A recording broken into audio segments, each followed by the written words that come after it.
Ya no me está dejando grabar o alguien activó la grabación de uno, creo cierto que no. A ver, no me sale la opción de empezar a grabar.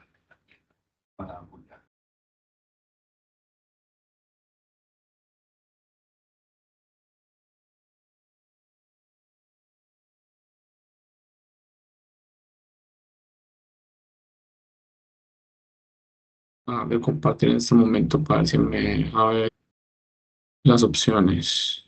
Grabar y transcribir. Ahora sí.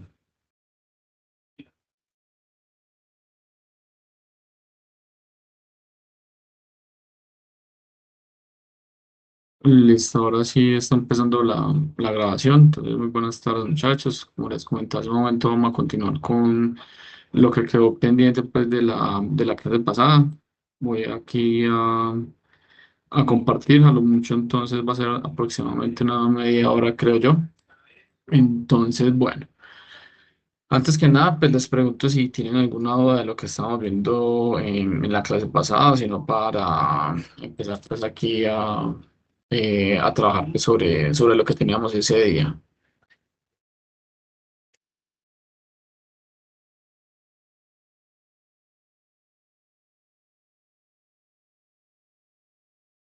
Bueno, entonces, si pues, de pronto tienen alguna duda, continuaremos por acá. Nosotros estábamos pues, en lo anterior, que era en esa parte pues, del ciclo del azufre.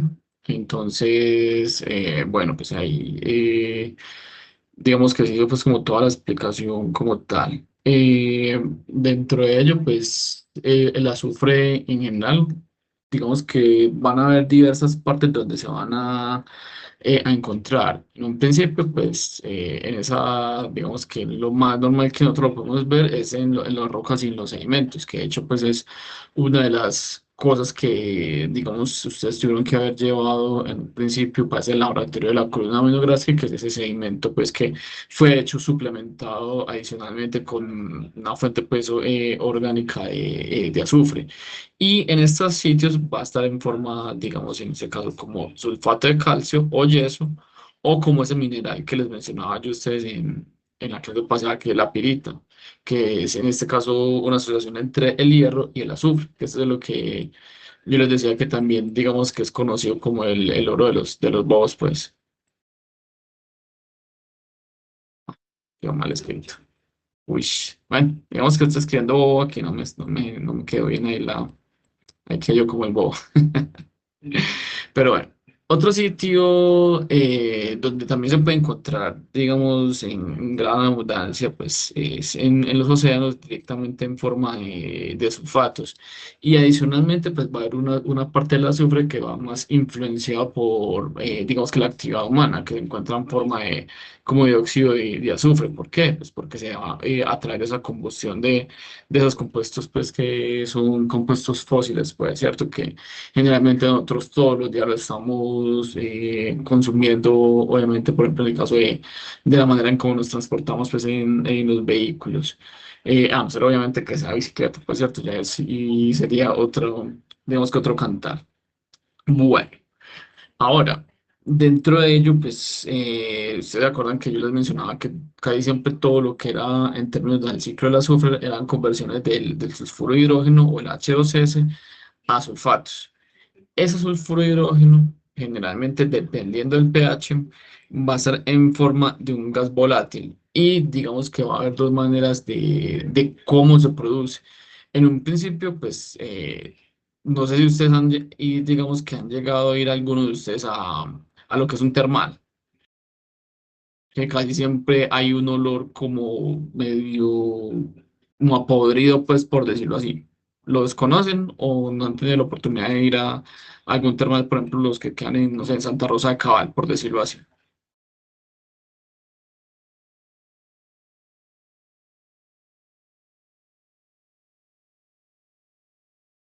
No, profe, Ninguno. no.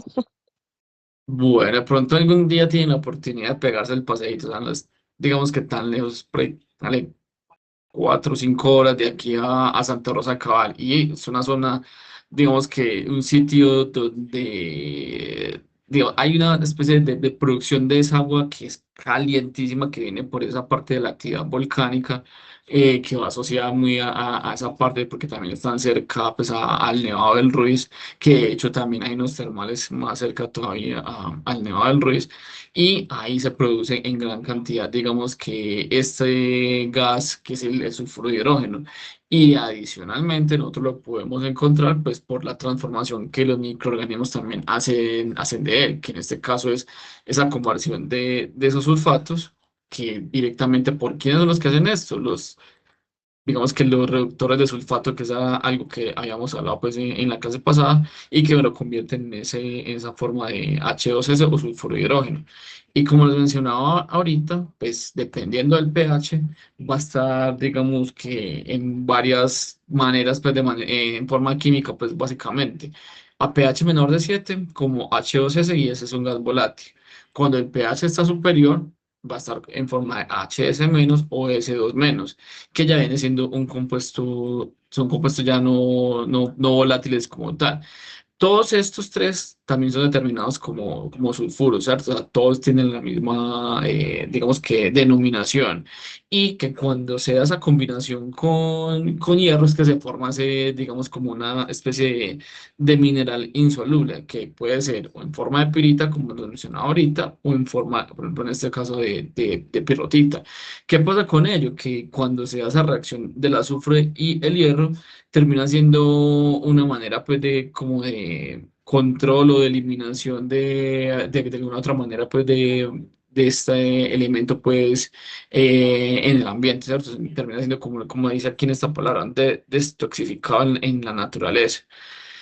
Ese tipo de reacciones es, digamos, una particularidad que también se lo mencionaba anterior en la clase pasada, es la razón por la cual se presentan, digamos, que esos precipitados negros. Probablemente ustedes lo vayan a ver en sus columnas de Winogradsky, pero estoy casi seguro que ustedes ya lo han visto en algunos de los compuestos, perdón, de los medios de cultivo que llegaron a utilizar, por ejemplo, en el caso de la serie bioquímica, como les mostraba la clase pasada, con el medio del Kliger, pero también lo debieron haber visto en un medio, como es en el caso del CIM.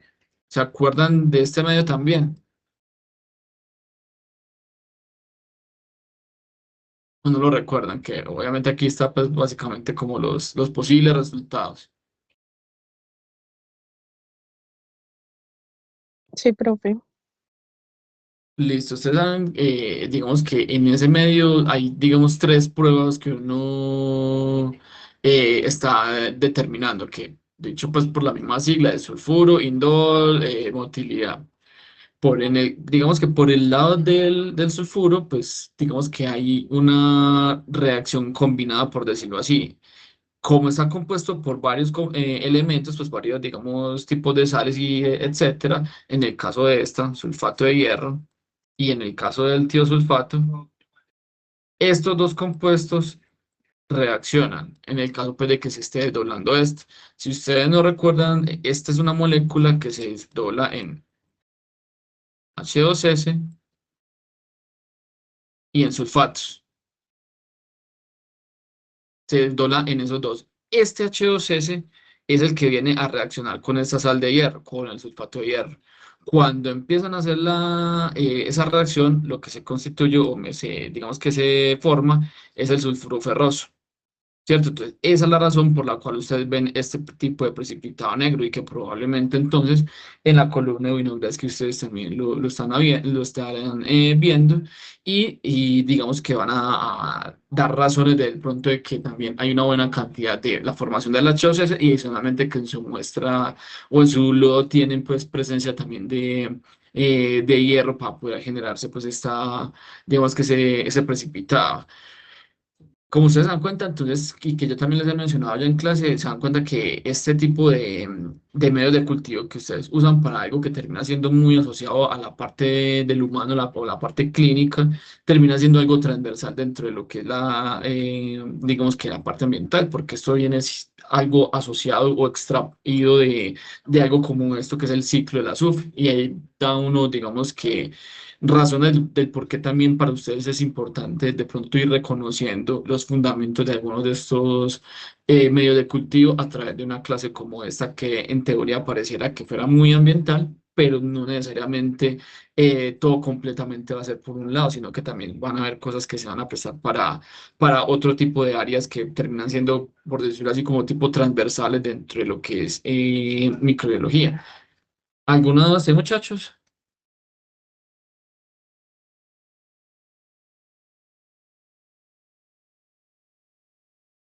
No, profe. ¿Sí se acuerdan por qué se forma este cosito rosado?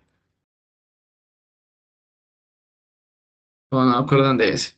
Eso es una pregunta pues salida obviamente del tema, y no como para que lo recordaran.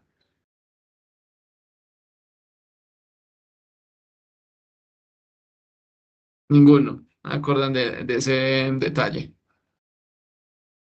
Eso es una reacción que es digamos, la presencia, de hecho, de la segunda letra de la sigla. Esta es la formación del indol.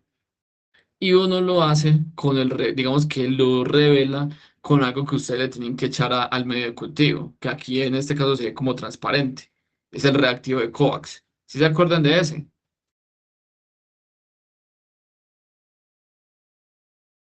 Sí, profe.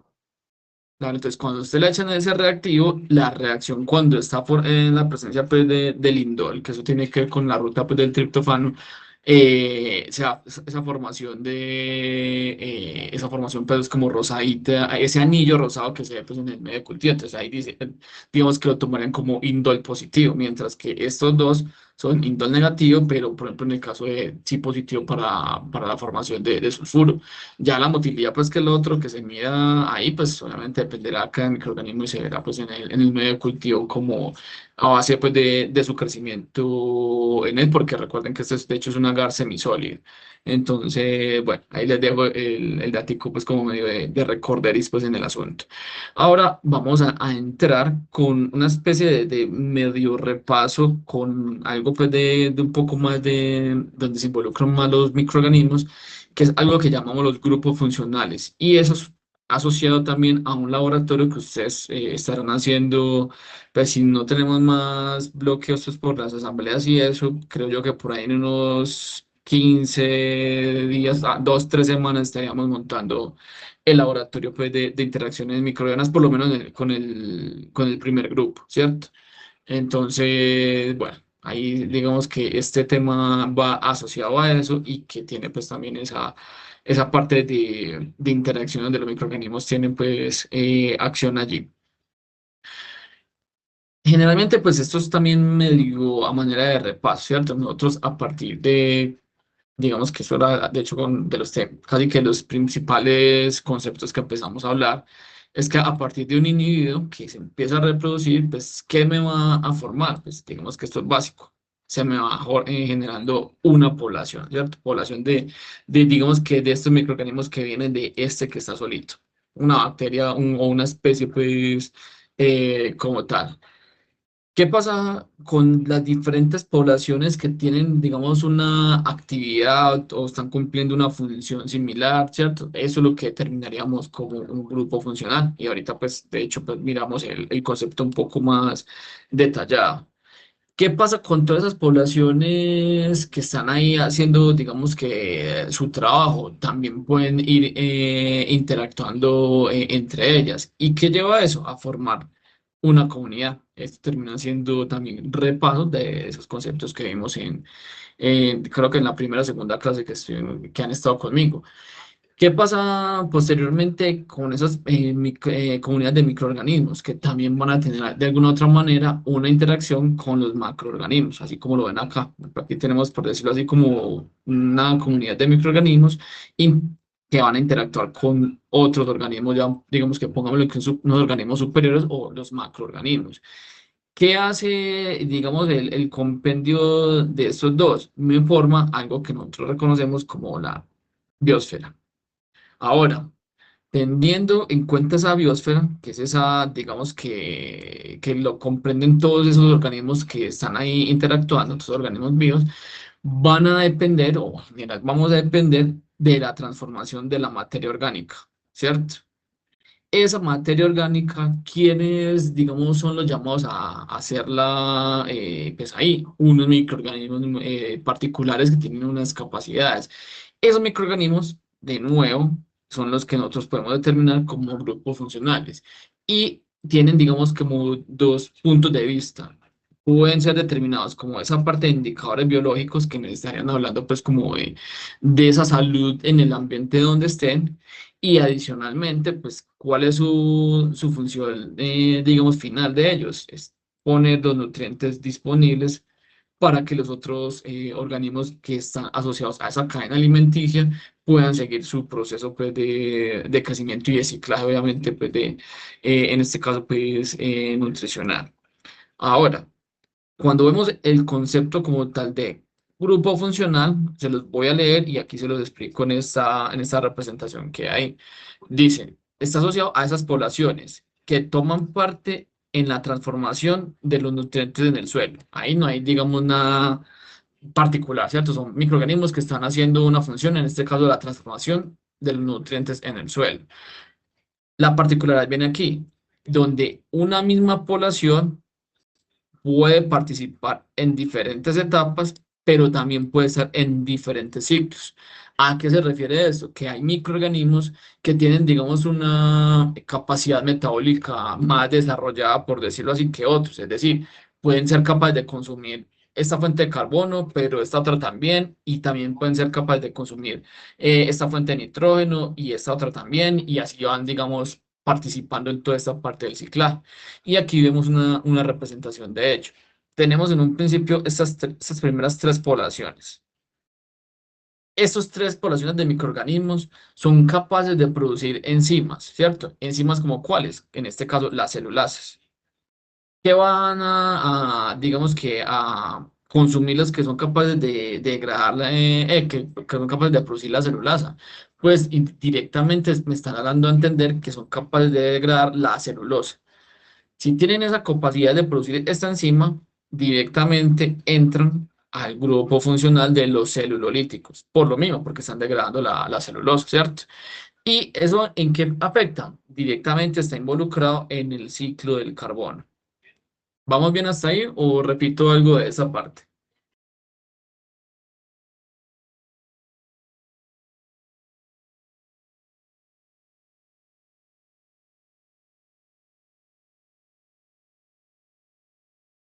Bueno, asumo que estamos bien entonces.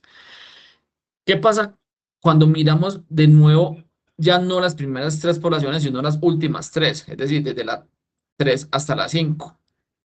Aquí hay otro, digamos que otra capacidad metabólica distinta. Son estos microorganismos que son capaces de producir esta enzima que son las proteasas. ¿Qué me da a entender con ello? Que son capaces de degradar proteínas. Si degradan proteínas, directamente se convierten en los grupos, digamos, funcionales asociados a la parte de grupos proteolíticos. Si son capaces de degradar entonces esas proteínas, directamente están haciendo una acción tanto en el ciclo del carbono como en el ciclo del nitrógeno. Entonces, aquí es donde estamos hablando de que pueden participar en diferentes, digamos que, ciclos. En este caso, las tres primeras en el ciclo del carbono y en el otro, en el caso del ciclo del nitrógeno, estarían las últimas tres.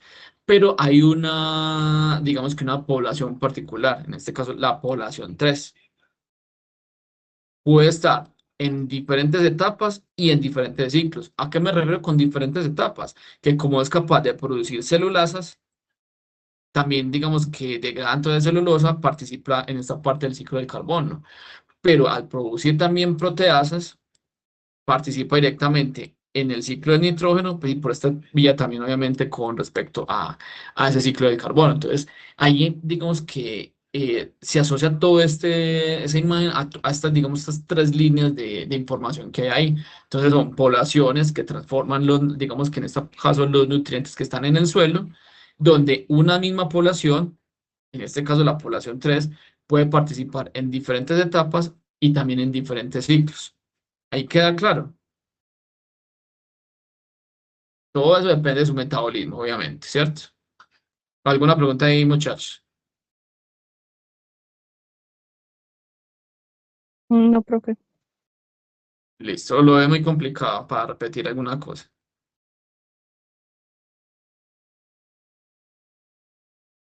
Bueno, entonces No, por el continuemos. momento. Ujú. Listo, muchas gracias. Entonces, digamos que asociado a esa parte de los grupos funcionales de los celulolíticos, pues ya como se los había mencionado, ellos, digamos que son capaces de degradar celulosa. Cuando no va a ser un medio de cultivo y sabemos que tiene que utilizar diferentes tipos de fuentes, aquí directamente utilizamos una fuente de carbono. Específicamente, la fuente de carbono es directamente la celulosa. No se va a agregar ni sacarosa, ni glucosa, ni ninguna otra fuente de carbono común que uno usa en un medio pues, de cultivo. Cuando uno inocula en el medio es transparente, ustedes lo van a ver cuando lo tengan pues, en el laboratorio. Lo tiene uno que revelar para poder observar si el microorganismo que está creciendo sí tiene esa capacidad de degradar celulosa. ¿Y con qué lo revela? Uno lo puede revelar con dos tipos de compuestos, o con rojo Congo o con Lugol. Ustedes han llegado a utilizar el Lugol o mejor dicho, han crecido microorganismos en lo que es el agar almidón. Les ha tocado de pronto de casualidad cuando vieron microgeneral o en alguna de las otras materias, pues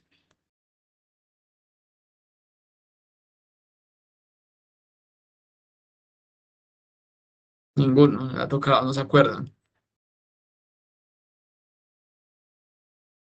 Sí, profe. Generalmente, cuando uno utiliza ese agar almidón, lo que hace es que también revela para saber si el microorganismo es productor de amilasas.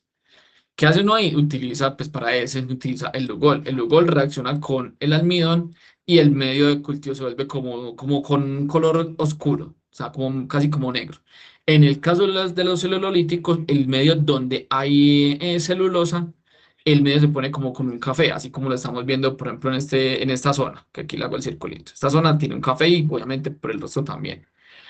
En donde se forman los halos más como transparentosos es donde está el crecimiento de los microorganismos que uno asocia a los microorganismos celulolíticos. Entonces, si ustedes se dan cuenta que uno ahí directamente, a partir de un proceso de diluciones seriadas y siembra de algunas pues, de ellas, en este caso era una dilución de a la -4, puede uno contar diferentes tipos digamos, no diferentes tipos, el total de microorganismos celulolíticos. ¿Por qué? Por la formación de los halitos transparentes en el medio de cultivo. Algo así es lo que en teoría ustedes deberían ver el día que estemos haciendo el laboratorio.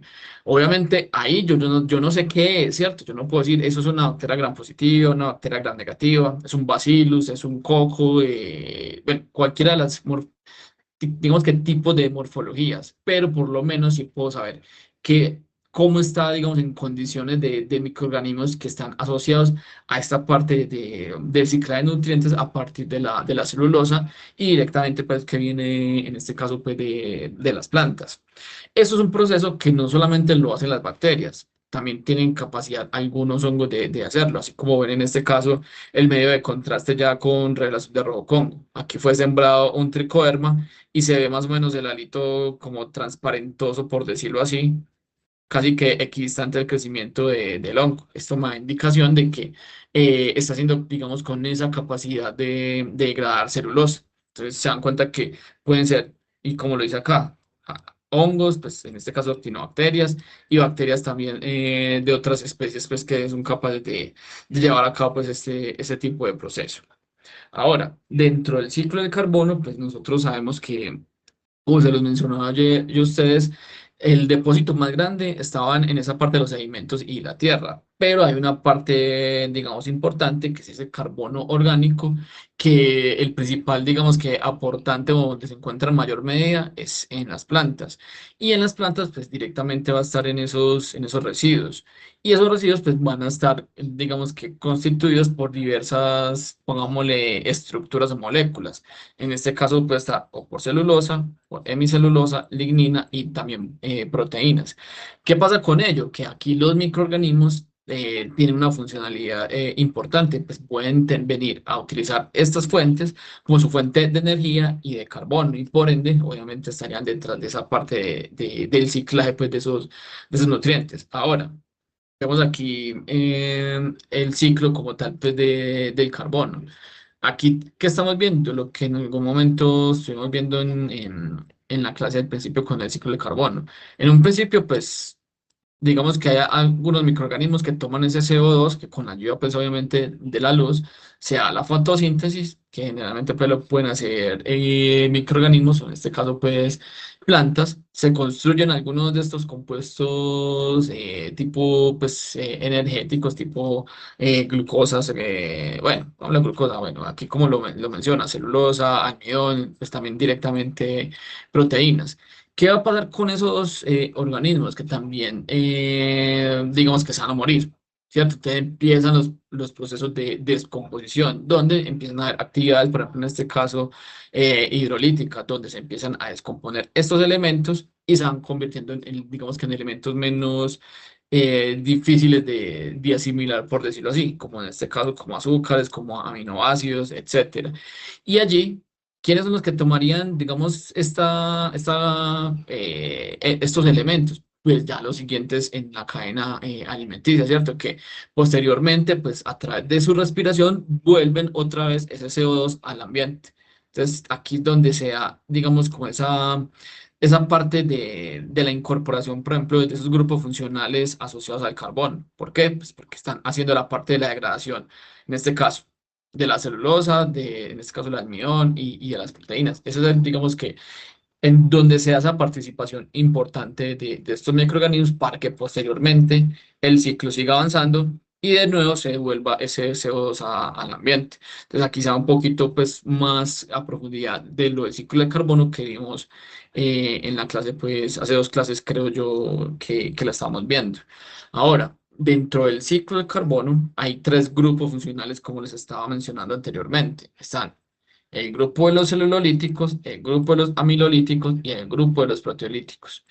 El de los celulolíticos, pues ya lo hemos hablado, producen este tipo de enzimas, ¿cierto? En el de los amilolíticos, que es un agar que probablemente pues, veo que sí lo han empleado, son aquellos que son capaces de degradar el almidón pues, a través de este tipo de enzima, que son las amilasas, ¿cierto? Que siendo digamos que este compuesto una manera de almacenamiento pues, de energía en las plantas, pues se requiere digamos que este tipo de factores como esas enzimas para que se puedan degradar. Y eso obviamente pues es, digamos que aportado por los microorganismos. Y en el caso de los proteolíticos, pues que ya se los había mencionado también anteriormente, pues tienen esa actividad tanto en un ciclo o en el otro, es a través de aquellos que tienen esa capacidad de producir o proteasas o peptidasas. Específicamente nosotros en el laboratorio vamos a trabajar con el de los celulolíticos y con el de los proteolíticos. En el caso de los proteolíticos, nosotros vamos a utilizar un agar que es en base a la proteína de la leche. Este básicamente es un TCA, que es triplicasa soya agar, más, pongámosle que eso hecho se hace con leche en polvo. Cuando usted hace esto, el medio queda como amarilloso, pero como blancuzco, pues, ¿cierto? No sé cómo ponerle a este color. Creo que el color lo pueden definir más fácil las mujeres que uno puede realmente, ¿no? Para los colores muy básicos. ¿Qué pasa con ello? Como es un medio general, no solamente van a crecer cualquiera de los microorganismos que competitivamente tengan esa capacidad de crecer en una muestra que no estaba hablando, sino que también empiezan a dar esa degradación de la leche. ¿Y cómo se va a observar? A través de una formación de esos halos como transparentes que estamos viendo en este caso en la imagen. Algo así también es lo que esperamos ver digamos que en las muestras que ustedes hayan llevado de ese suelo el día que estemos montando en el laboratorio. Digamos que así como se los mencionaba con el agar de los celulolíticos, en el caso de los proteolíticos yo también puedo hacer un conteo. ¿Conteo de quiénes? De cuáles de todos estos están formando los halos. Y vuelvo a la misma pregunta, pueden haber diferentes tipos de especies, pero entonces aquí sabemos que hay dentro de esas especies, varios de ellos son capaces de hacer el proceso pues, de la degradación de la proteína que me indica que son capaces de producir en este caso las enzimas. Y ahí uno hace el conteo, en este caso era las dos repeticiones, dilución -4, y lo que uno viene es a contar todos estos a los transparentes, los de aquí abajo, y hace toda la aplicación pues, de la fórmula que posteriormente también iremos a trabajar pues aquí en el curso pues y les explicaré un poquito más a fondo. ¿Algunas, muchachos?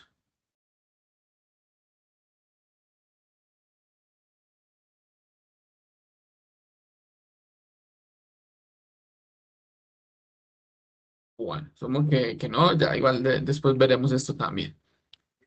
Con respecto al ciclo del nitrógeno, pues sabemos que ese, digamos que es un elemento supremamente importante, pues porque nos va a ayudar a esa formación de esa biomasa, ¿cierto? Todos los organismos lo vamos a requerir, pero en términos de lo que es, digamos que ambientalmente, solamente hay un grupo de microorganismos que son capaces de tomar ese nitrógeno atmosférico, que son lo que ya les había mencionado en algún principio, que son las bacterias fijadoras, que hay dos versiones de ellas, de vida libre y que hacen también simbiosis con la planta. Por ende, digamos que en teoría, pues la mayoría estaríamos dependiendo pues, de ese proceso que se está dando de manera natural. Dentro de ello, pues en el grupo, de hecho en el en la parte del nitrógeno, van a haber dos grupos funcionales principales, el que les acabo de mencionar, fijadores de vida libre o simbióticos, y los otros son los amonificadores, que estos son los que son capaces de degradar ese nitrógeno orgánico y que me lo convierten en, digamos que en ion amonio. Estos dos grupos funcionales están basados en eso, en la formación, como lo pongo por acá, de amonio, ¿cierto? Entonces, digamos que ese es como la principal punto de encuentro entre el grupo funcional de los fijadores de nitrógeno y del grupo funcional de los amonificadores. Nosotros en el laboratorio vamos a tener, es un medio de cultivo que no es para microorganismos amonificadores, sino directamente para mirar fijación de nitrógeno. Ese medio tiene este nombre, es medio libre de nitrógeno de Burke.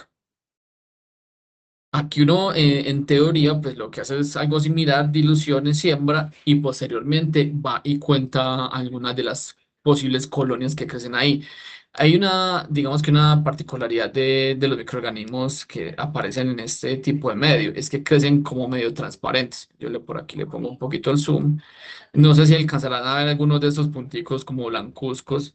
Todos esos, digamos que son ese crecimiento de posibles microorganismos fijadores de nitrógeno que habían en esa muestra que se procesó. ¿Cuál es el detalle?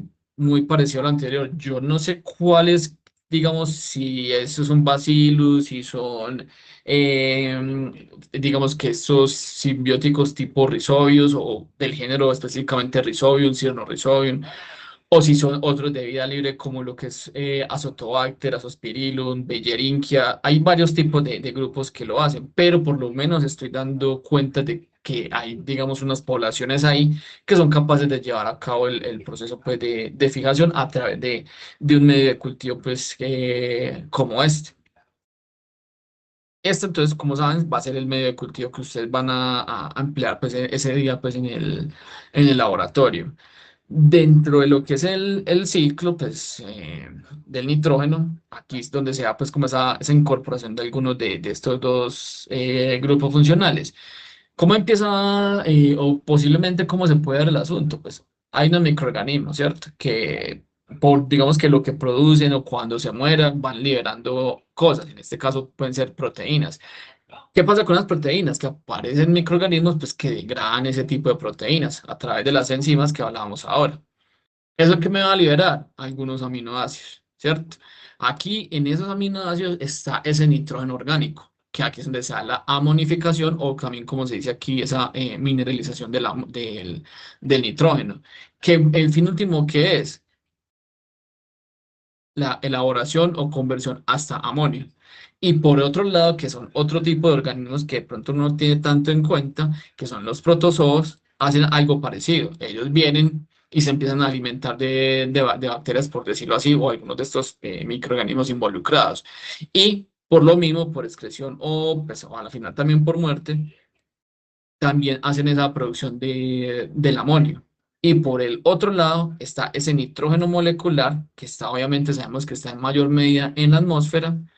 A través de ese proceso de fijación de nitrógeno, pues esos microorganismos que hacen el proceso elaboran ese amonio. Entonces, aquí en este punto específicamente, en esa parte de la mineralización o la monificación, o en la parte de la fijación de nitrógeno, es donde se incorporan esos dos grupos funcionales de nitrógeno que les mencionaba anteriormente. ¿Vamos bien ahí, muchachos? ¿Alguna duda? ¿Algo para repetir?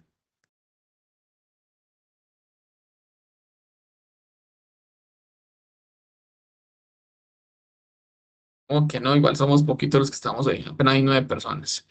Bueno, 9 incluyéndome a mí, o sea, creo que son por ahí 8. Bueno, entonces continuaremos por aquí. Ahora, asociados a los grupos funcionales del ciclo del azufre. Eh, de manera similar como con el nitrógeno, ¿cierto? Todos los organismos vamos a necesitar fuentes de azufre. Generalmente nosotros y todos los microorganismos lo asimilamos digamos que, en forma de sulfatos. ¿Para qué? Pues para la formación de algunos elementos importantes, por ejemplo, en el caso de esos aminoácidos que hacen parte pues, de esas proteínas que van directamente a la formación pues, también de la parte de la biomasa. ¿Qué pasa con los grupos funcionales, en este caso del azufre? Van enfocados ambos en la producción del H2S. Siendo esto, ¿cuál viene siendo, digamos, uno y que en la columna Winogradsky estaríamos también, digamos, como intentando observar? Es esta parte de los reductores de sulfato. Y por el otro lado, pues hay algunos de estos azufres que están pegados a esa, digamos que a esa materia orgánica, que ese sería el azufre orgánico, que a través de enzimas también hace lo mismo, liberar H2S. Entonces, por ende, ahí es donde están esos dos grupos funcionales, los que vienen a hacer esa parte de mineralizar el azufre orgánico, que también la otra manera de llamarlo es la desulfurilación, y la parte de los reductores de sulfato, y es algo que estaríamos viendo pues completamente en una parte de la columna de Winogradsky. Ahora, aquí es donde está esa, digamos que, participación en el ciclo a partir de estos microorganismos. Como les mencionaba ahorita y en la clase anterior, siempre va a ser como una especie de transferencia de lo que son sulfatos a sulfuro de hidrógeno. Básicamente está por ahí. Esos sulfatos son consumidos o digamos que asimilados por los microorganismos, ¿cierto? De los que están por ahí haciendo pues sus funciones. Por muerte o por excreciones, pues vuelve al mismo proceso, se liberan proteínas, tienen que haber microorganismos proteolíticos, de ahí se liberan algunos aminoácidos azufrados, que en el caso de los que están acá. Y esos aminoácidos azufrados, pues, ¿quiénes son los que vienen a hacer ese, digamos que a convertirlos?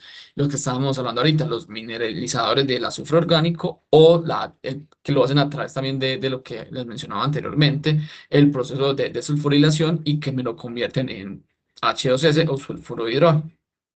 Y por el otro lado, pues esos sulfatos a través de los microorganismos de reductores de sulfato, pues me lo convierten en H2S. Digamos que aquí es un poco más fácil de ver el ciclo del azufre, cómo digamos que interactúan esos microorganismos, a diferencia de pronto como lo vimos en la clase pasada, que es un poquito más extenso. Siendo aquí, entonces, donde se incorporan esos dos grupos funcionales asociados al azufre, ¿cierto? Entonces, los reductores de sulfato, que me están tomando esta molécula, o los mineralizadores o los que hacen el proceso de desulfurilación, que me convierten digamos que azufre orgánico a H2S. Básicamente estaría pues ahí como esta parte. Vuelvo y repito, algunas acá muchachos, lo están viendo complejo, un poco más fácil y entendible que lo anterior. No sé qué opinan los poquitos que vemos por estos lares.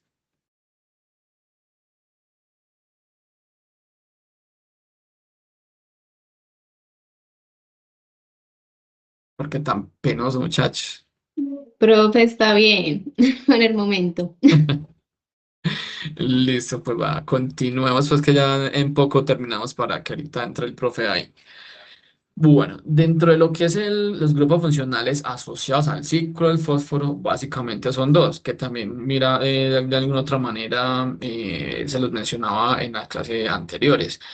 En un principio están los hongos micorrizales y los que son capaces de solubilizar fósforo. Aquí lo pongo como fósforo inorgánico o fosfato inorgánico, pero también hay una porción de los que degradan fósforo orgánico, como les mencionaba en la clase donde hablamos de esto, los que son capaces de degradar el fitato. Este tipo de interacción entre lo que son los hongos micorrizales y estos que son capaces de poner el fósforo disponible hacen parte de una interacción muy, digamos que fundamental en el caso de la parte agrícola, pues cierto, porque son bastante importantes en la nutrición vegetal y son muy deseables en este caso para la producción como tal. ¿En qué se basa, digamos, en el caso pues, de estos solubilizadores que también se los mencionaba yo a ustedes en clase? A que estos solubilizadores pueden producir algunos ácidos. En este caso, yo les hablaba solamente de los ácidos orgánicos, pero también hay una capacidad de algunos de ellos de producir algunos ácidos inorgánicos, por ejemplo, tipo ácido nítrico o ay, se me fue el nombre, el H2SO4. Eso es ácido sulfúrico, ay que no, me estaba yendo ahí el asunto, ¿cierto? Entonces, es un proceso que es llevado a cabo pues por algunos de ellos. Lo que ustedes están viendo aquí, de hecho, es el medio que tiene fitato, ¿cierto? O sea, en este caso no hay un fósforo no disponible que me haga que se ponga el medio así como medio blancuzco, como se los mostraba en la clase pasada, sino que aquí estamos mirando era esa capacidad de algunos de ellos de degradar esa molécula, en este caso era el ácido fítico, que en últimas es el fitato, y asocia uno que si uno liberó esto de fósforo, los microorganismos que están creciendo allí, no sé si alcanzarán a ver ahí algunas de estas colonias, por aquí creo que se ven pues como dos y por aquí hay otros poquitos, lo estarían asociando como que tienen esa capacidad de degradar entonces esa molécula. En el caso de lo que vayamos a ver en el laboratorio, ahorita pues les mostraré pues más o menos también cómo lo irán a ver. Como les mencionaba, esa parte del otro grupo funcional importante que son los hongos micorrizales, perdón, esta es la estructura, digamos, básica dentro de lo que se estaría viendo. Va a haber, digamos, que una producción de varios tipos de estructuras. En este caso estarían las hifas, estas que son los esporangios. Van a haber otras estructuras que hacen como esta introducción en la parte de las células y esto se llaman los arbúsculos y posteriormente estas estructuras que son las vesículas. Todo esto lo puede uno observar. ¿Qué particularidad también tienen los hongos micorrizales? Es que forman unas esporas que son, digamos que relativamente grandes en contraste a otro tipo de hongos. Y digamos que las están viendo, de hecho, aquí en esta imagencita.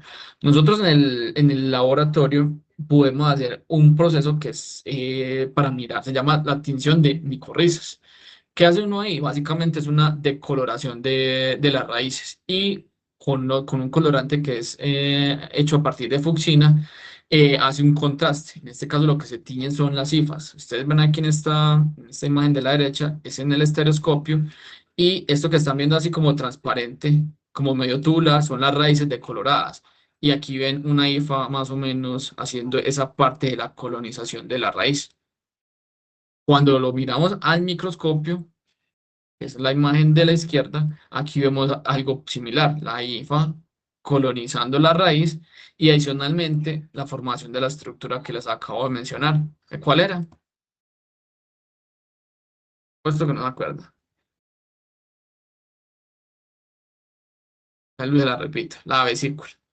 Sea la formación de las vesículas. Entonces, miren, digamos que uno en el laboratorio puede tener este tipo de posibilidades y adicionalmente uno también puede ver, digamos, como esas esporas hasta en el mismo estereoscopio. Algunas de ellas se introducen así, digamos, como en la parte interna de la raíz. De hecho, como se ve pronto en esta imagen que algunas de estas seguramente son esporas de hongos micorrizales.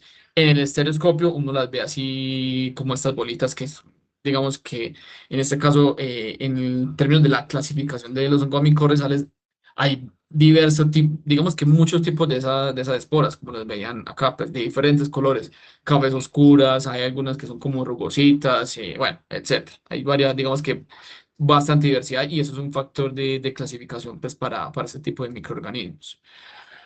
Dentro de lo que era ese ciclo, nosotros pues, partimos de, digamos que ese fósforo que está insoluble, ¿cierto? Entonces, si está insoluble, no está disponible para ninguno. ¿Qué se requiere? Que haya, digamos, como la acción de algunos de estos microorganismos. ¿Cuáles? Los que son capaces de producir algún tipo de ácido. En este caso, los que hemos hablado todo el tiempo, los que producen ácidos orgánicos, o los que les mencionaba ahorita, por ejemplo, los que son capaces de producir ácido nítrico, o los otros que son los capaces de producir el ácido sulfúrico o el sulfuro de hidrógeno. ¿Qué pasa con este tipo de microorganismos? Que de hecho estos y estos probablemente uno los pudiera, digamos que aislar de lo que es la columna de Vinogradsky, pero en este caso nosotros no tenemos pues medios elaborados para hacer este tipo digamos que de proceso. Pero, ¿qué hacen ellos? Pues, al liberar esos ácidos, empiezan a actuar sobre esos compuestos, que digamos que esas moléculas, esos fosfatos inorgánicos asociados, por ejemplo, a calcio, y me lo ponen soluble, es decir, disponible para otros. Cuando están disponibles para otros, aquí de hecho, digamos como que se da esa sinergia entre un grupo funcional y el otro. Por aquí es donde se incorporan los que, digamos que son los solubilizadores y cuando ya el fósforo está disponible, llegan los hongos micorrizales y toman ese fósforo y se lo traslocan a las plantas. Entonces ahí es donde se da esa incorporación o sinergia entre los dos grupos funcionales y por ende es, digamos que esa importancia a nivel de la parte pues de agricultura. ¿Algunos hay muchachos? Bueno, son los que No, no, profe. ya casi terminamos con esta parte. Y muchas gracias por responder. No alcancé a ver quién estaba respondiendo, pero bueno, muchas gracias.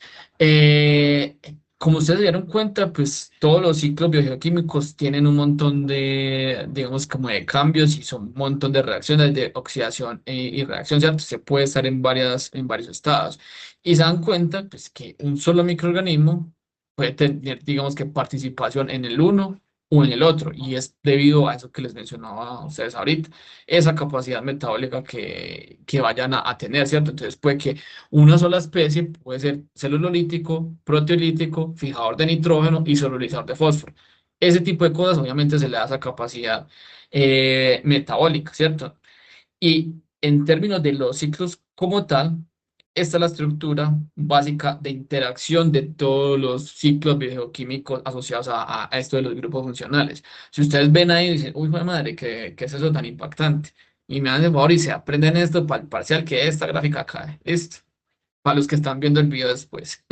No mentiras, esto obviamente no los voy a poner así para que no me vayan de pronto a impactar porque sí es un poquito complejo, pero voy a intentar como dar una explicación de esa interacción de cada uno de ellos. En un principio, pues, por ejemplo, respecto a ese ciclo del carbono, aquí está, digamos que esa interacción, ¿cierto? Las plantas producen, digamos que esos elementos primarios o entran en esa parte principal de la cadena alimenticia que este tipo de microorganismos, de hecho no microorganismos, organismos como las plantas liberan esa materia orgánica a través de la hojarasca, llegan quienes empiezan a degradar la hojarasca, se liberan esos azúcares, ahí empiezan a aparecer entonces esos grupos funcionales asociados pues a esa degradación de esas fuentes de carbono. Ahí posteriormente entonces se da esa parte de la respiración, estos microorganismos que son, digamos digamos que toman esas fuentes, son capaces también de participar directamente en otras fases, en este caso con la producción de ácidos orgánicos. ¿Por qué? Porque vienen y empiezan a interactuar con el ciclo del fósforo a través de lo que les acabo de mencionar. Y digamos que de alguna otra manera, por ejemplo, en el caso de los hongos micorrizales, también son capaces, obviamente, de tomar algunos de esos elementos que pueden provenir ya directamente de las plantas y, obviamente, empiezan esa participación directamente o esa interacción con el ciclo del fósforo. Lo dejo ahí y continuamos con el otro ciclo porque voy a intentar como hacer esas interacciones de cada uno de ellos. Ahora, con respecto al ciclo del nitrógeno, de nuevo, las plantas. Las plantas van a empezar a producir materia orgánica, ¿cierto? Se tiene que empezar a, digamos que a generar esa degradación que está, por ejemplo, en este caso, en las proteínas. Esas proteínas se empiezan también a degradar para formar esos aminoácidos que tienen buena, digamos que buena cantidad de nitrógeno.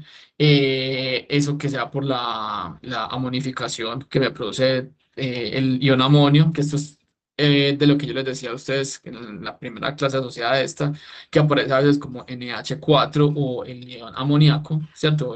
Esa forma, pues que es, no sé cuál sea la razón del por qué eso sale de uno de los otros. Supongo yo que la conversión es muy fácil en el suelo, pues estar en una presencia de lo uno o de lo otro, pero bueno. Entonces, como les mencionaba, se da digamos que esa elaboración del amonio, que eso obviamente va a entrar en participación en otra parte de los ciclos del nitrógeno. Siendo que ya está en presencia de amonio, pues aparecen ¿quiénes? Los nitrificantes, ¿cierto? Los que convierten el amonio en nitrito, los del nitrito en nitrato, que eso es lo que está pasando por acá. ¿Qué pasa con esas bacterias que son nitrificantes, que también son capaces de producir ácidos? ¿Y dónde van a interactuar directamente? En la parte del ciclo del fósforo. ¿Cierto? Entonces se dan cuenta por ahí, hay un montón de interacciones que se van dando de manera alterna dentro de los ciclos. Adicionalmente, pues también de manera externa, también, por ejemplo, aparecen los fijadores de nitrógeno, que directamente vienen a producir amonio y otra vez vuelve y juega en la misma parte de ese ciclo, en este caso del nitrógeno, que está también involucrado en otras partes del otro ciclo, en este caso, pues, por ejemplo, en lo que les mencionaba del fósforo.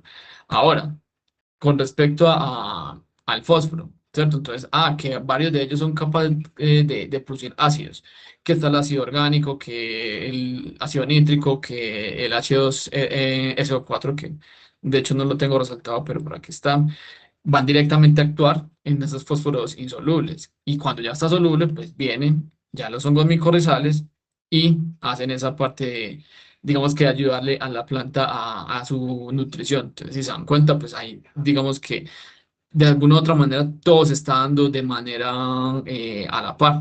Y lo mismo con el ciclo del azufre que les mencionaba ahorita, de sulfatos a H2S. ¿Quiénes hacen eso? Reductores de sulfato. ¿Qué pasa con esta reducción de sulfato o cuando se produce eso? Seguramente se está bajando el pH y viene a actuar en el fósforo y otra vez empieza el proceso, pues, de la formación de ello. No voy a entrar, pues, en más detalles porque ya lo vimos, pues, en las, digamos que explicaciones anteriores, pero lo importante que yo les quería mostrar ahí es que todos esos procesos se están dando de manera alterna. No es que una cosa, que el ciclo del azufre está por ahí solito y ya. O que el ciclo de nitrógeno está dando por allá solito y no hay nada de interacción con nada. Todo el tiempo se está interactuando lo uno y lo otro. Y con esto creo que terminamos esta parte de los ciclos biogeoquímicos. No sé si tienen alguna duda. ¿Cómo lo vieron esta parte de los grupos funcionales? ¿Lo ven sencillo? ¿Lo ven más difícil que lo anterior? Ya le voy a decir ahí para que se conecte.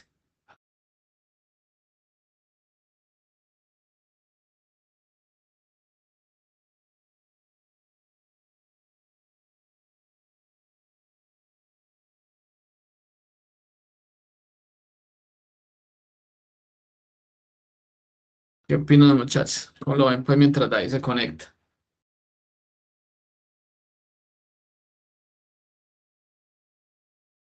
Profe, la verdad, bien, pues no estuvo tan difícil. Hay que recordar Sí, términos. sí, es que yo sé que la clase donde están, cuando uno habla de los ciclos biogeoquímicos directos es un poquito más impactante, pero como esto es un refuerzo a lo anterior, ya creo que es un poquito más comprensible, pues, bajo lo que ya habían visto previamente. Entonces, por eso digamos que uno tiene que irse como entrando a la profundización de acuerdo a lo que se había visto previamente. Entonces, bueno, no, yo espero que digamos que les haya quedado claro, ¿cierto? Porque pues creo yo que hay una posibilidad de que, o por lo menos lo estaba hablando ahorita con David, lástima no estén pues todos conectados, pero creo que la idea es que David de como esa parte que le falta pues de este tema y creo que dejar la parte de interacciones para el segundo parcial para que quede y no digamos que el primer parcial no se nos atrase tanto en fechas, porque obviamente pues algunas de estas clases que se van perdiendo y así nos van haciendo pues como ralentizar en este caso el proceso. Y adicionalmente la unidad uno es un poquito más cargada, entonces de pronto les puede quedar un poco más factible para el estudio, ¿cierto? Pues es como también el ideal, no irlos a sacrificar tanto pues en esa primera unidad que sé que es un poquito la más, digamos que cargada en términos de tema. Esto ahí dice que ya se conecta. Ya, el profesor David se conectó. Muy buenas tardes. ¿Están escuchando? Sí, Hola, profe, sí. ¿Cómo están? Bueno, 10 personas. Bueno, después ven la 10, clase. imagínate, Chérense. somos 10 y 2 somos los profesores. Imagínate. Está muy Deberíamos bien. tomarle pantallazo para los atentos. Pantallazo. Eh, Bueno, ¿cómo están? ¿Bien o no? Bien, Bien, profe. profe. Bueno, muy bien, muchas gracias. Bueno, ¿alguien levantó la mano? Jason.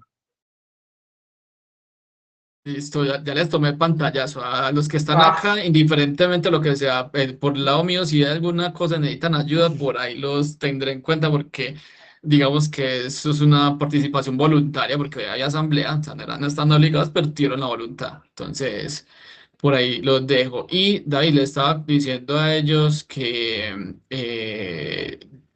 digamos, dejar el tema hasta cierto punto y dejarlo de interacciones para el próximo parcial y que no les quede tan cargado lo de la primera unidad. sí, sí, gracias, profe. Vean, muchachos, les teníamos como em, no sé, pues como sugerencia o que llegáramos a un Propuesta. acuerdo, o propuesta más bien, era que el tema del parcial entra hasta lo que acabó el profe Julián, hasta ahí entra. Eso para que pues no quede tan saturado y segundo podamos hacer el parcial el martes, que tengan 8 días, ¿cierto?, de gabela con el último tema. Y lo que es interacciones, que ya lo van a comenzar conmigo, queda entonces para el próximo parcial, que de hecho son 2 clases y media por mucho. Y como también nos hemos retrasado, entonces también estamos ajustando calendarios de todo tipo. Entonces no sé si pues los que estén acá están de acuerdo, si alguien tiene algo que replicar o si no, pues ya se lo informan a sus compañeros.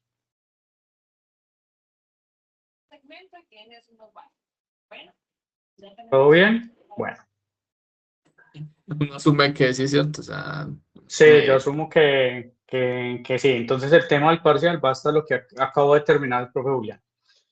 Yo les voy a compartir aquí algo, si quieres, ya profe, déjeme, ahí no, liberé. me espera un momentico y ya vamos a hacer algo netamente administrativo, pues, o sea, ahí está viendo mi pantalla.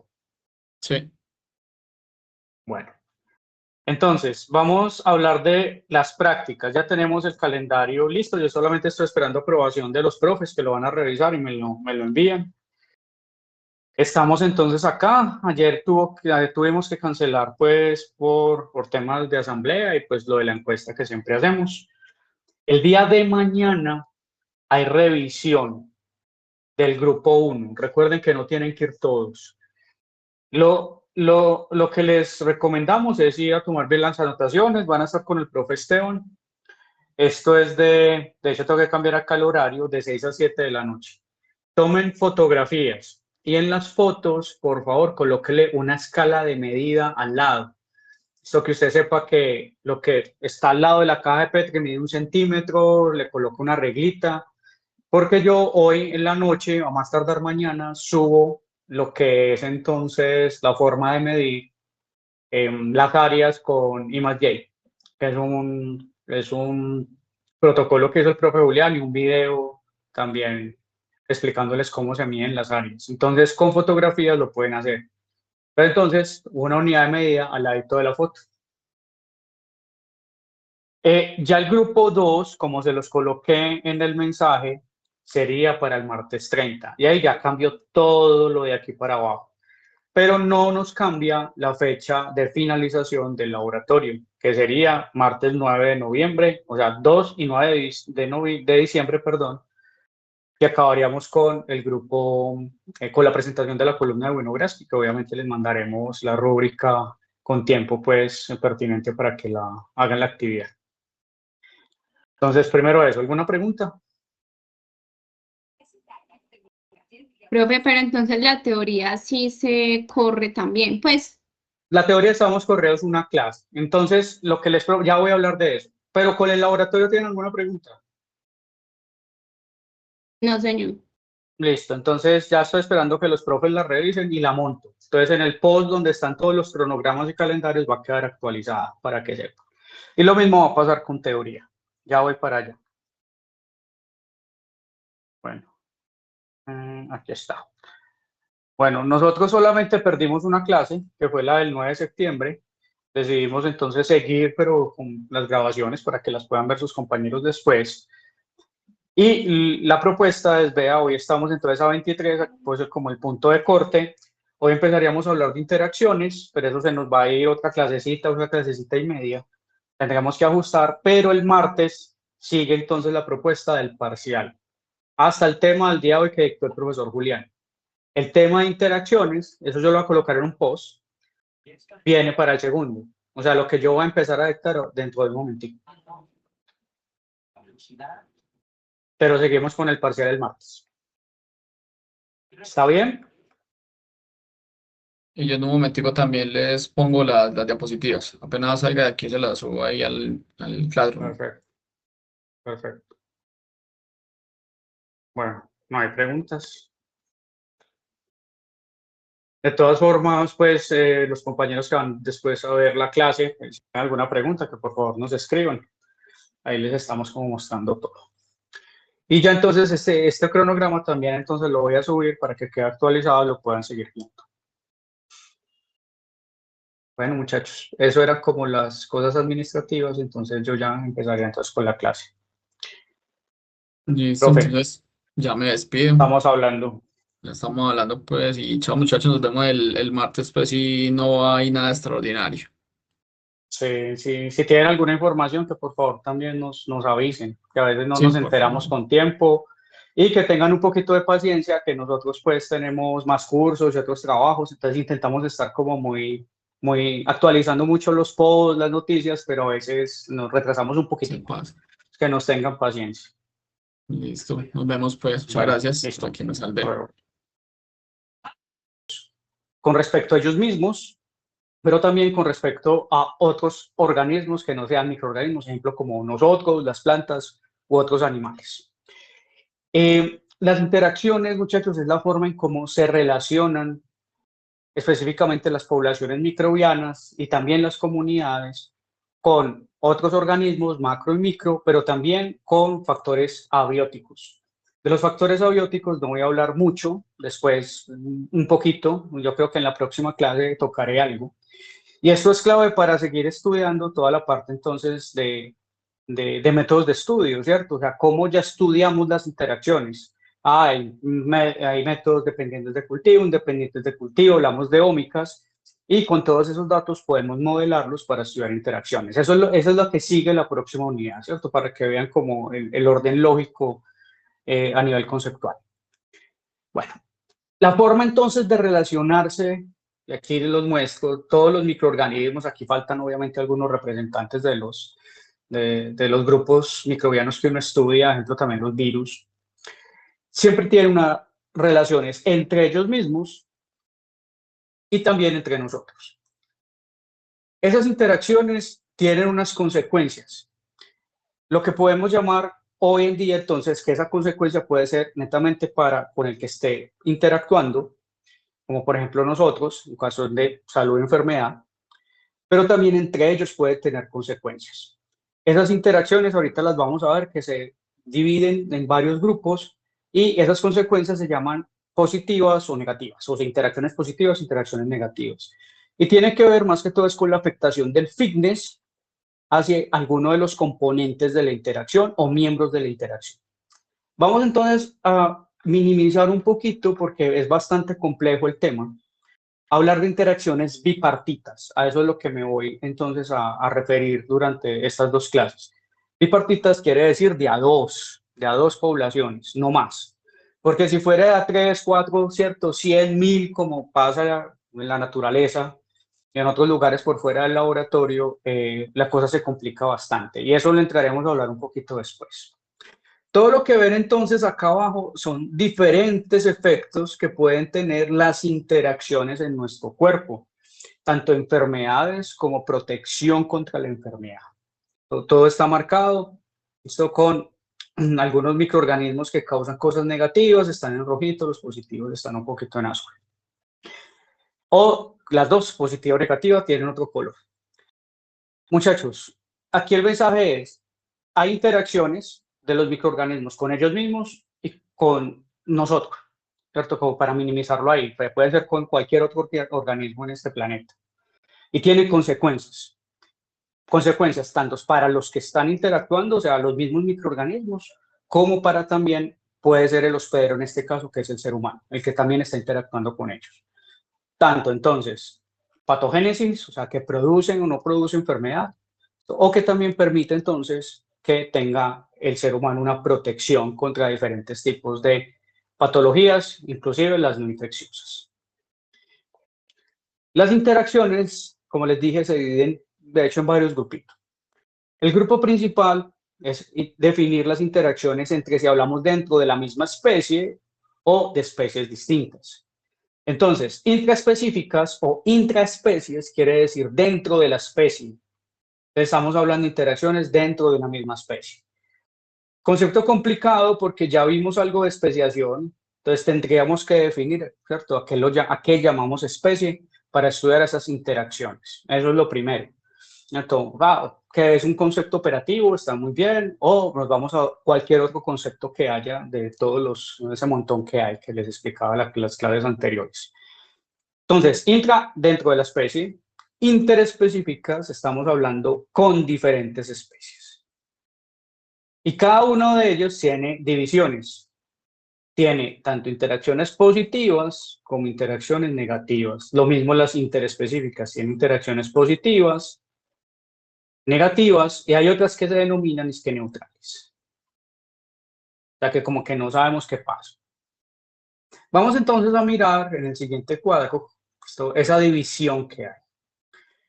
Miremos las interespecíficas o interespecies, o sea, distintas especies. Esas interacciones pueden ser entonces mutualistas, de cooperación, antagonistas, agonistas, comensales y neutrales. Ya se las voy a explicar, si no alcanzamos esta clase, pues la próxima hablamos de ellas. Y si ustedes ven, tienen unos símbolos. Tienen dos más o dos menos, o un más y un menos. Eso era como les explicaba, estamos hablando de interacciones bipartitas, eso quiere decir entre dos poblaciones, una población A y una población B, cómo interactúan entre ellas. El efecto de la interacción puede ser para una positiva y para la otra también. También puede ser que el efecto de la interacción pueda ser positiva para esta y negativa para esta. Y viceversa, ¿cierto? También negativa o positiva. Y también puede ser la interacción negativa para los dos. ¿A qué me refiero con positivo o negativo? En un momento se los voy a explicar. Tiene que ver con el fitness, que les he explicado varias veces, ¿cierto? Fitness. El fitness es lo que es el que se regula con la interacción. O sea, si la interacción es negativa para cierto tipo de microorganismo, su fitness va para abajo. Si la interacción es positiva, su fitness va para arriba. Así es que se define. Y con respecto a las intraespecies, o sea, dentro de la misma especie encontramos dos. Una que se llama cooperación y la otra se llama competencia. ¿Cómo ven los simbolitos? Cooperación para las dos poblaciones es una interacción positiva, pues cooperan. Cuando estoy hablando de dos poblaciones es que las dos pertenecen a la misma especie. En este caso de intraespecíficas. Y cuando hablo de competencia es que para al menos una de ellas es malo con respecto a su fitness, o sea, decae como tal. ¿Tienen alguna pregunta con esto? No, profe. Listo, gracias por responder. Ahora, este me pareció muy bacano este paper. Miren esto. Bueno, nos muestra un bicho y nos muestra un conejito. Quiero que miren las interacciones que pueden haber entre, pues en este caso es un artrópodo, esto ya es un mamífero, en diferentes poblaciones, esto, microbianas que están con diferentes colores y diferentes formas. La flechita siempre va a ser, en cuestión de interacciones, algo que se da, que se favorece, que uno le da al otro. Claro, los microorganismos, si ustedes ven acá, estas bacterias, pueden dar como recibir de un hospedero, con el cual también están interactuando. Pero entre ellas mismas, miren la flechita acá, también se están compartiendo algo, se están dando algo que ahorita les voy a empezar a explicar. Pero ¿qué pasaría con diferentes tipos de microorganismos? Miren, ellos también pueden dar, ¿no? Dan reguladores de crecimiento, metabolitos secundarios, etcétera. Pero también pueden haber bloqueos. O sea, esto que está como este símbolo, ¿cierto? Que es esta línea discontinua, al final con esta rayita acá, es como si estuviera bloqueando, ¿cierto? Como no. Este bloqueo significa que la interacción puede ser negativa. Entonces, como se pueden dar cosas positivas y se pueden regular todas estas interacciones entre diferentes grupos microbianos, miren lo que está pasando. Hay una consecuencia o de salud o de enfermedad en el hospedero. Ahora imagínense que estos son poquitos microbios, ¿cierto? Algunos. ¿Qué pasaría cuando yo tengo cientos o miles de poblaciones en un mismo espacio, un mismo hábitat, en este caso el cuerpo humano? Ya las interacciones son mucho más complejas. Es de toma, recibe, compite, y eso se vuelve realmente un reto para estudiar. De hecho, no sé si se acuerdan en los primeros videos, el primero que les compartí, que no alcanzamos a verlo por cuestión de que el video bien estaba dañado, me acuerdo muy bien. Habla un poquito de eso, de cómo conocer esas interacciones para poderlas utilizar a nuestro favor y de esa manera pues poder tratar enfermedades, protegernos de ellas. Conocer esto implica o va a tener ese efecto, tanto claro en el hospedero, también salud de enfermedad, o ¿cierto? Salud o enfermedad. O puede ser que si yo empiezo a conocer los miembros, esos grupos taxonómicos, y esos grupos taxonómicos, cómo interactúan entre ellos, miren todas las flechitas, los bloqueos que hay. Y con respecto también al hospedero, yo pueda conocer mejor todo el fenómeno de la enfermedad y de la salud como tal, y puedo utilizarlo para tratarlas. Eso, la ecología microbiana ha dado un aporte gigante para eso. Ahora, les comentaba que las interacciones pueden ser positivas o negativas. Las interacciones positivas son las que realmente muestran este comportamiento para alguna de las dos poblaciones. Recuerden que estamos siendo reduccionistas, estoy hablando de solamente dos, población A y población B. Para alguna de las dos, esa interacción puede ser positiva y siempre va a haber un incremento en la tasa de crecimiento y en la densidad poblacional. Eso quiere decir que el fitness aumenta, toda su capacidad reproductiva. En contrarresta, es cierto, contrarrestando pues lo que acabé de decirles, la interacción negativa es lo contrario, el fitness disminuye. Esto lleva entonces a que haya pérdida de tasa de crecimiento y obviamente de la densidad poblacional no va a ser lo mismo.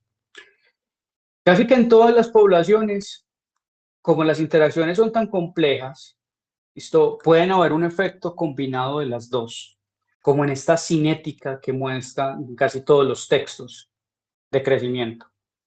Siempre va a haber un pico donde hay un crecimiento óptico bajo ciertas condiciones bióticas y abióticas de esa población microbiana, Pero puede ser que solamente por las interacciones pueda haber, ¿cierto?, una interacción positiva para esta población y entonces incrementa su fitness. Pero en algún momento puede ser que solo por interacciones, ojo que no estoy metiendo factores abióticos, solamente interacciones bióticas. Esto podría entonces bajar y representar entonces pérdida de densidad poblacional y pues que baje su fitness. Y eso entonces es lo que define realmente las interacciones, o sea, en cómo se relacionan y al final cuál es la consecuencia en el fitness. Entonces, en este caso, empecemos a hablar de intraespecies, o sea, dentro de la misma especie. Se divide en dos, positivas y negativas, como lo ven acá, dependiendo entonces de la cinética de crecimiento y la relación con el fitness. Y la primera se llama cooperación. Es positiva. O sea que el fitness generalmente está o manteniéndose o creciendo. Y la segunda es la competencia. ¿Por qué? Porque también dentro de la especie hay competencia.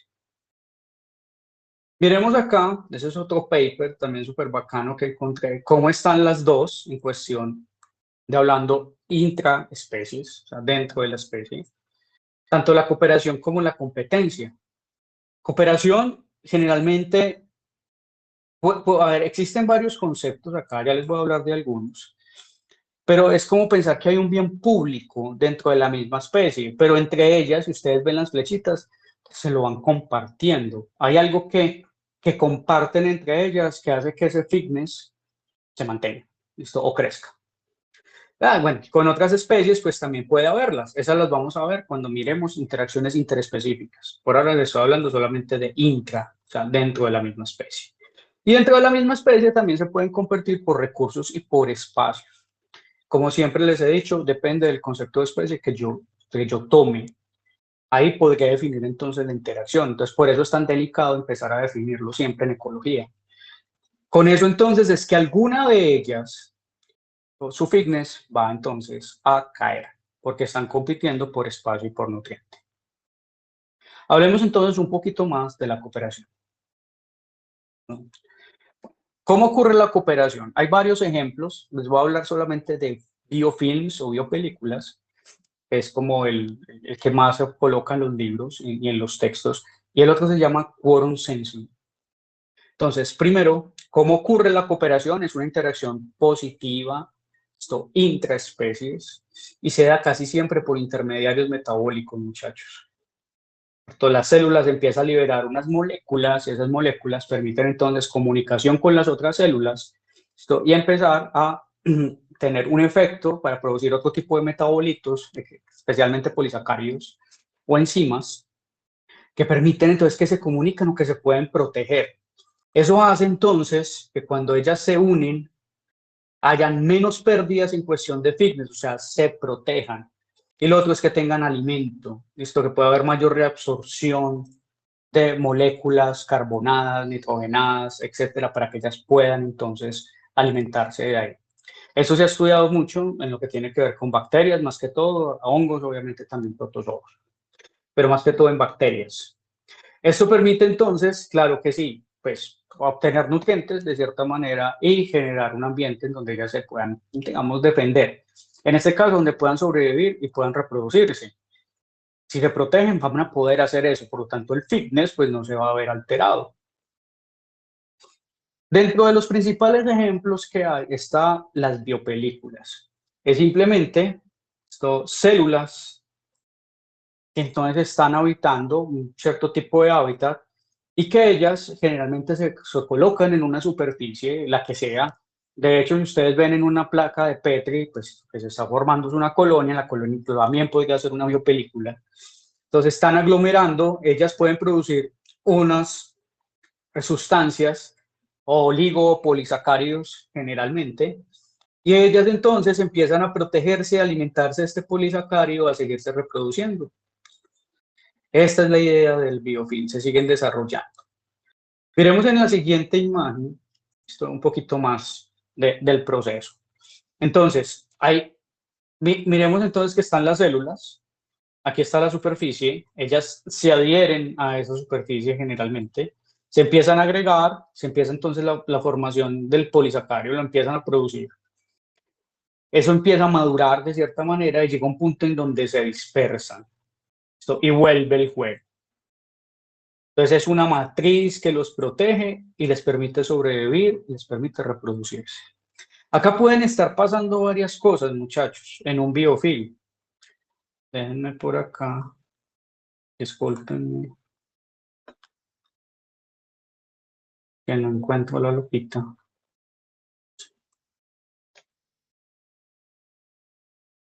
En un biofilm pueden entonces haber interacciones por intermediarios metabólicos. Hay sustancias que se están produciendo y ellas se pueden comunicar por medio de taxía, ¿cierto? Se llama quimiotaxis.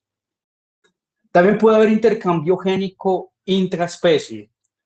Es normal, si hay interespecie, pues también intra, ¿cierto? Entonces intercambian genéticamente esto, ADN principalmente, ¿cierto? Puede también haber segregación de moléculas de señalización. ¿Esto qué tan útil sea en un biofilm? No lo sé, porque a veces puede ser más útil si es que las bacterias van a infectar en otro tipo de ambiente, ¿no? Y poder entonces, pues sí, lo que hablábamos es como, ¿cierto? O sea, se adhieren y se agregan y se protegen. Eso es lo que puede estar ocurriendo dentro de un biofilm. Entonces esa es la primera. Biopelículas. Ese es el primer ejemplo de la interacción intraespecie, que se llama cooperación, que recuerden que es una interacción positiva. ¿Por qué? Porque el fitness no se aumenta, perdón, no se afecta y estaría de cierta manera aumentando, como lo muestran acá. Miren el fitness que aumenta generalmente. ¿Tienen alguna pregunta hasta acá?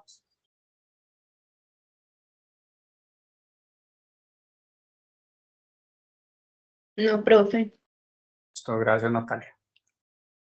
Ahora, la segunda forma más estudiada se llama quorum sensing. Yo no sé si en alguna otra materia se los han mencionado. Es una forma que tienen las bacterias principalmente de comunicarse.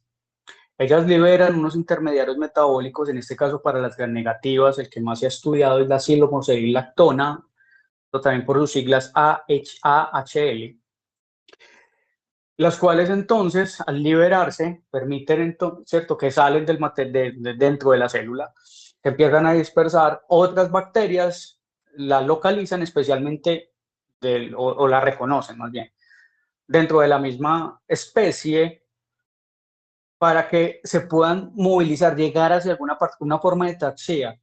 Y eso generalmente se considera como un factor de virulencia que permite que esa bacteria infecte. No tanto así que produzca la enfermedad, sino que sea la primera parte, la infección. Entonces, se ha estudiado mucho en Vibrio fischeri y son estas moléculas que entonces la célula está liberando y que otras células de la misma especie o que tengan compatibilidad, a veces se ha estudiado también en especies distintas, pero pues más que todo dentro de la misma, va entonces a generar esa comunicación. Esto, por ejemplo, miren acá moléculas quorum sensing, ellos tienen unos receptores, las otras células las reconocen y acá se da todo el mensaje de señalización. Pero también existe lo contrario, muchachos. Entonces, esta sería la interacción positiva. Claro, pues si se están comunicando, pueden invadir o infectar más fácil a un hospedero y eso afectaría positivamente su fitness. Pero pueden haber otros como, perdón, otro mecanismo que se llama el quorum quenching. Esto ocurre mediante unos tipos de moléculas que compiten con las moléculas del quorum sensing. Esto inactiva los receptores y eso hace que no haya comunicación, se inhibe el quorum sensing. Y de esta manera, pues, de hecho, se bloquearía un proceso de infección como tal, y de hecho se hace. En gram negativas, generalmente, esa molécula que más se utiliza se llama la acetylmoserilactonasa, o sea, quiere decir que es una enzima que degrada el HL. Bloquea, la degrada en este caso, y eso hace que no se dé el quorum sensing. En el área en que trabajo hay bacterias que producen este tipo de enzimas. Entonces, uno puede, en una planta, pues ocurre lo mismo que en los seres humanos, hay comunicación entre bacterias, ellas se sensan y van a infectar a la planta, pero yo puedo bloquear entonces la señalización utilizando otros microorganismos que produzcan la enzima Esa enzima inhibe entonces la unión a los receptores porque degrada la molécula y por esa razón ya la bacteria patógena no estaría haciendo nada en la planta. Eso, muchachos, pues eso es biocontrol. Entonces, vean que ese principio ecológico pues se utiliza, sino con el bloqueo. Lo mismo pasa de cierta manera también en algunas patologías para seres humanos. Pueden utilizar este tipo de moléculas, el quórum, para generar quórum quench y establecer que, pues, prácticamente no sea el sensing como tal. Uno ve mucho que la gente está muy interesada en esto. Esto simplemente es algo nuevo que adherí. Es de una investigadora, si no estoy mal, en Copenhague. Ellos estudian, miren, patógenos zoonóticos, no se pueden transmitir por enfermedades, pero estudian entonces todas las interacciones microbianas. Entonces miren cómo ellos lo pintan. Ellos estudian, el modelo principal es Staphylococcus aureus. Miren entonces la flechita, esos intermediarios metabólicos hacia ellos mismos, eso quiere decir entonces una interacción intraespecífica, esto positiva, en este caso quorum sensing. Y cómo estudiando el quorum sensing y toda la parte ecológica, ven cómo o los fagos o los antibióticos pueden afectar entonces a esta bacteria y a las comunidades de Staphylococcus en general. O sea, vuelven a mirar a la ecología para poder entonces ver cómo tratar las enfermedades infecciosas, en este caso el modelo de Staphylo. Entonces, eso es para mostrar la utilidad que tiene pues este tipo de conceptos y que se aplique. Bueno, hablemos un poco entonces de las interacciones negativas intraespecíficas. No he pasado nada de interespecies. Yo creo que podríamos parar ahí. Cuando lleguemos a interespecies, paramos y ya retomamos la próxima clase. Bueno, les anuncio, si el jueves no hay asamblea, el jueves no se graba la clase, o sea, se da por acá mismo. Normalito, seguimos. Ya si ustedes la quieren grabar pues por aparte, pues claro que pueden. Pero nosotros no, solamente vamos a grabar cuando hayan estos eventos de asamblea. Continúo por acá. Entonces, competencia. No solamente aplica para intra, también para inter. Más adelante les voy a hablar de ello, pero aquí es muy importante. Y la competencia es una interacción negativa que aplica generalmente cuando se tiene las dos poblaciones, vamos a hablar de población A y población B que pertenecen a la misma especie, ¿no? De igual especie, que comparten un mismo nicho ecológico. Ya les hablaron de nicho. Imagino que les habló el profe Julián de los diferentes tipos de definiciones que hay. Y especialmente la que más se utiliza hoy en ecología es la de Hutchinson, la de hablar de un hipervolumen enidimensional, algo un poquito abstracto, pero yo generalmente lo resumo mucho para estudiantes de pregrado como el estilo de vida, algo así, o sea, el nicho que es el estilo de vida. Si bien se define en cuestión de ubicación-función, o sea, un funcionamiento de toma y dame, catabolismo todo el tiempo, en un hábitat en particular, influenciado por factores bióticos y abióticos, es también preguntarse, bueno, ¿cómo lo puedo resumir? Entonces, decir, es que es el estilo de vida. Si usted se pregunta, bueno, ¿cuál es mi estilo de vida? ¿Cierto? Usted, bueno, le puede preguntar a usted dónde vive, usted qué hace, usted qué come. Hágase de cuenta que es lo mismo, ¿cierto? Pero para una población. A todas esas preguntas que al final se terminan definiendo por muchas dimensiones, ¿cierto? Es que ella hace algo cuando es un pH particular. Ella produce cierta cantidad de moléculas de carbono. Ella consume cierta cantidad de moléculas de carbono. Y me puedo quedar hablando de todo lo que puede definir un nicho. Por eso se llama que es n-dimensional, o sea, que asume n dimensiones, porque prácticamente definirlo es muy difícil.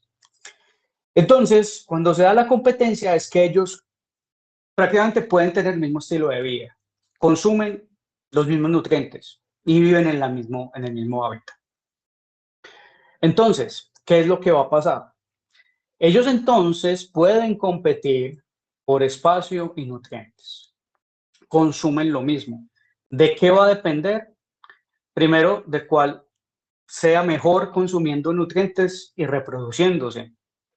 Y sobreviviendo y reproduciéndose. Eso quiere decir que estén mejor adaptados. Por lo tanto, le estoy hablando de selección natural. Entonces, Generalmente en el laboratorio se colocan a competir A y B. Esos experimentos, que ya les hablo en la próxima clase de ellos, se llaman experimentos de exclusión competitiva.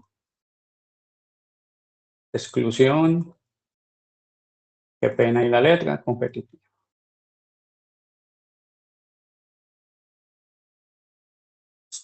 Yo puedo hacer experimentos así. De hecho, los montamos en el laboratorio, en la parte de interacciones, ponemos a competir. Solamente, pues obviamente, pues, lo que hicimos fue interespecífico, no fue intraespecífico. Pero uno lo puede hacer también a nivel intra. Hay que tener ciertas particularidades en cuestión de los experimentos. Pero yo puedo ver que cuál es el mejor entre A y B en cuestión de ser mejor competidor. Y eso lo está marcando la selección natural. Entonces, cuando yo los coloco a competir, generalmente uno se va a extinguir y el otro va a sobrevivir. Eso se llama exclusión competitiva. Por eso es que hago ese tipo de experimentos. También pueden haber otras que sí se licen y se consuman los nutrientes del lisado de las bacterias. Eso se ha estudiado mucho, se llama canibalismo. Entonces, hay muchos modelos en donde ven que en cierta medida, después de que están interactuando con ciertos factores bióticos y abióticos, las células se lisan. Entonces, el lisado que queda de esa población es carbono, es nitrógeno, es, ¿cierto? Es fósforo, es todos los nutrientes que necesitan las otras células para poder entonces alimentarse y seguir sobreviviendo. Entonces, el canibalismo también termina siendo algo que está dentro de la competencia. Y por último, se pueden producir sustancias tóxicas, unos intermediarios metabólicos, toxinas, antibióticos, etcétera, que se producen y entonces hace que ellos entre sí compitan. Eso es lo que pasa. Ese paper de acá me muestra que dentro de una colonia, en este caso de un bacillus, ahí se ve, pues hay varias bacterias que tienen este tipo de morfología, pero es especialmente reconocida dentro del género Bacillus, en donde en cada pedacito de colonia, muchachos, uno piensa que todo esto es homogéneo, y parece que no. Hay muchos estudios que te dicen que esto tiene una fenología, unas edades, y hay unos tipos celulares distintos, qué bacano. Entonces no vas a encontrar los mismos tipos acá, que acá, etcétera. Pueden ir variando. Entonces, lo que hicieron estos investigadores fue empezar a hacer mutantes. Ellos utilizaron diferentes tipos de proteínas verdes fluorescentes. Recuerden que esas GFPs pueden ser azules, amarillas o rojas. Yo puedo utilizar cualquier color. Y obviamente, lo que hicieron fue mutantes que aprendían estos genes cuando ellas estaban produciendo o haciendo cierto tipo de cosas en la colonia. Entonces, cuando estaban de este color azulita, se expresaba la proteína y sabíamos que esto eran células móviles, se estaban moviendo, que no son lo mismo que las células productoras de matriz extracelular, especialmente para que se generen polisacáridos. Mírenlas acá. De hecho, están en plena división y ellas pueden ir produciendo ese tipo de sustancias que sirven para las interacciones positivas intraespecíficas. También entonces pueden haber células competentes, en este caso recuerden que la competencia, estamos hablando por esa capacidad que tienen las células de tomar DNA foráneo y poderlo introducir dentro de su cromosoma. Y otras células que estaban esporulando. Dentro de este tipo de células especialmente, habían unas que lastimosamente no aparecen acá, que se suicidaban, entre comillas, pero todavía con una especie de apoptosis. Ellas llegaban y se lisaban para que otras se las pudieran comer. Eso lo dice en el paper. Entonces miren que todo esto permite, de cierta manera, en una colonia, y obviamente con las técnicas adecuadas, empezar a estudiar las interacciones dentro de una misma especie. De hecho, miren que es dentro de una misma colonia. Miren todo lo que está pasando. Y esta es una de las formas en que yo me puedo acercar a ese estudio. ¿Tienen alguna pregunta?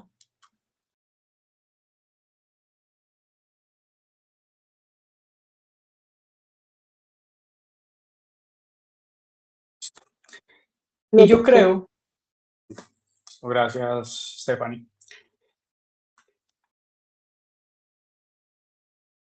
esto de acá es un ejemplo en mi área acerca de la competencia y cómo se utiliza. A ver, les voy a hacer el cuento ya y con esto termino y retomo la próxima clase desde acá. Resulta que hay unos efectos. Natalia, se te prendió el micrófono.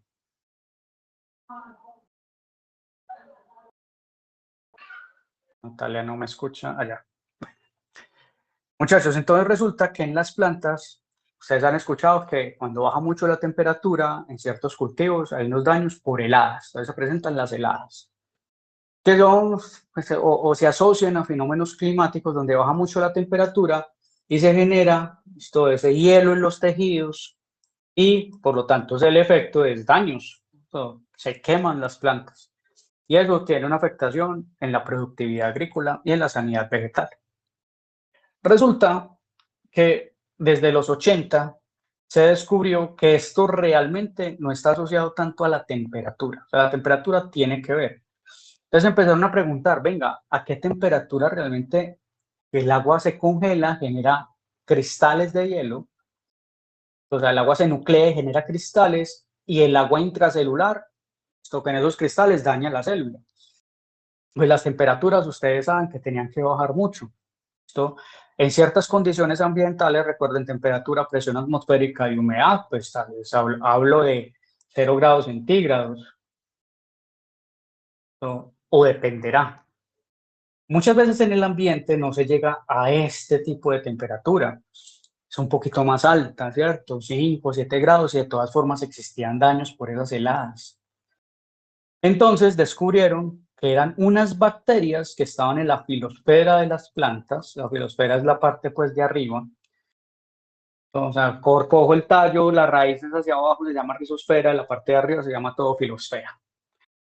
Ya que había unas bacterias que vivían acá en la filosfera y mediante un estímulo térmico, ellas lo que hacían era organizar de cierta manera mediante la producción de unas proteínas las estructuras del agua, formando cristales, o sea, nucleaban el hielo, perdón, nucleaban el agua para convertirlo en hielo. Esas bacterias se llaman bacterias nucleadoras de hielo y es porque producen esas proteínas que nuclean el hielo. Esto generalmente, pues aquí más o menos se ve.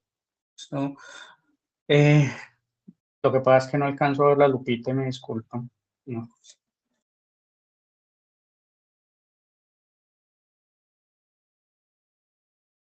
No sé qué hice, espérame un momentico.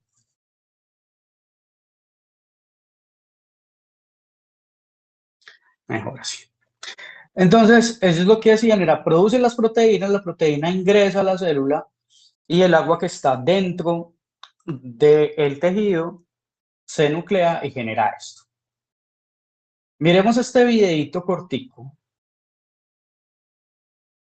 para que vean cómo es que actúan las proteínas nucleadoras de hielo. Están viendo mi pantalla, ¿cierto? Sí, señor. Sí, profe. Bueno, entonces miren, acá tengo agua. Bueno, no la tengo yo, la tienen los investigadores que grabaron este video. Y van entonces a agregar la matriz proteica que producen estas bacterias y van a ver lo que pasa.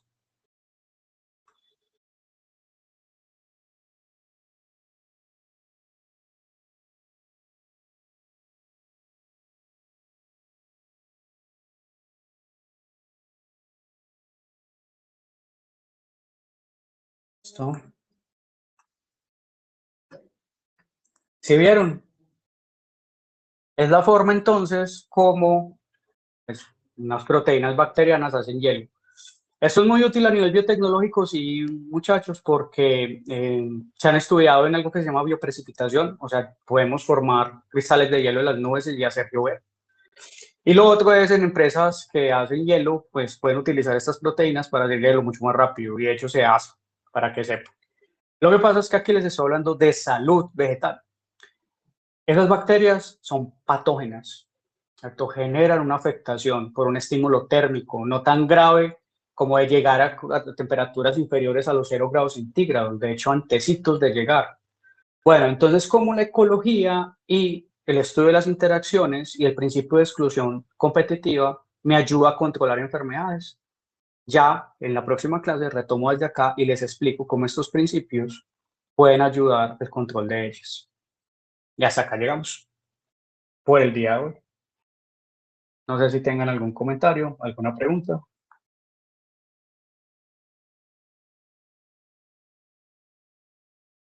¿No? Bueno, muchas gracias por asistir y ya nos vemos entonces el jueves. Recuerden otra vez por este mismo link. Ya voy a dejar de grabar y los anuncios respectivos se los voy colocando durante esta noche y mañana temprano. Se cuidan. Gracias.